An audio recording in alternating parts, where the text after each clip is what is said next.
Patay ang isang lalaki matapos barilin ng riding in tandem sa Tondo, Maynila. Para sa detalye, may unang balita live si EJ Gomez. EJ? Susan, dead on the spot nga ang isang 32 anyos na lalaki matapos pagbabarilin ng riding in tandem. Ang gunman isinugod naman sa ospital matapos magtamo ng ilang tama ng bala ng baril mula sa rumisponding pulis. Ang kasama naman na rider ng gunman tumakas at tinutugis ng pulisya.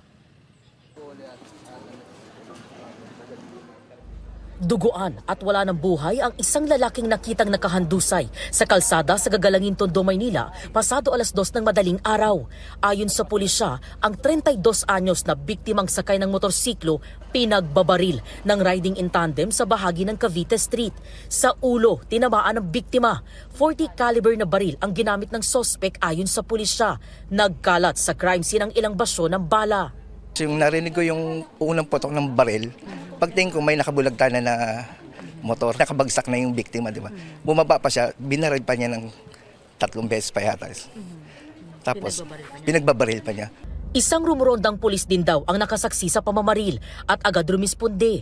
Sa kuha ng CCTV, kita ang papatakas na riding in tandem.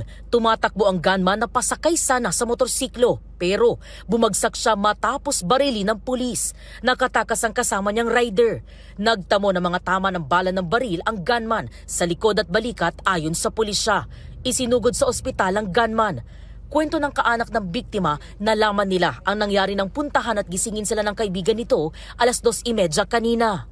Tas ang pagkakasabi po, kung kuya mo bulag na gumana na lang, nabaril sa ulo. Hanggang sa nadatnang ko po ganyan na po, dead on the spot.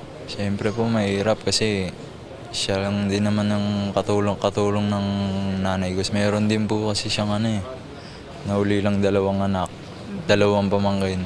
Nakulong daw ang biktima dahil sa illegal na droga noong 2023 at nakalaya noong October 2025. Posibleng may kaugnayan din daw sa illegal na droga ang pagbaril sa kanya ayon sa kanyang kaanak. Paglabas niya po kasi ang usapan po namin is magbabago na siya. Posible pong ma'am, na sa dating mga kakasama niya about sa drugs, may sigurong dating anitan.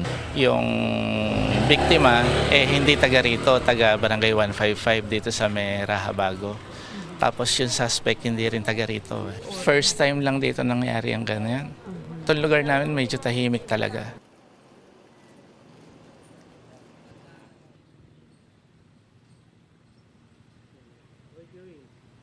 Susan, patuloy pa ang imbestigasyon na ginagawa ng pulisya sa insidente, gayon din ang pagtugi sa nakatakas na isa pang sospek. Yan ang unang balita mula po rito sa Tondo, Maynila. EJ Gomez para sa GMA Integrated News. Gusto mo bang mauna sa mga balita? Mag-subscribe na sa GMA Integrated News sa YouTube at tumutok sa unang balita.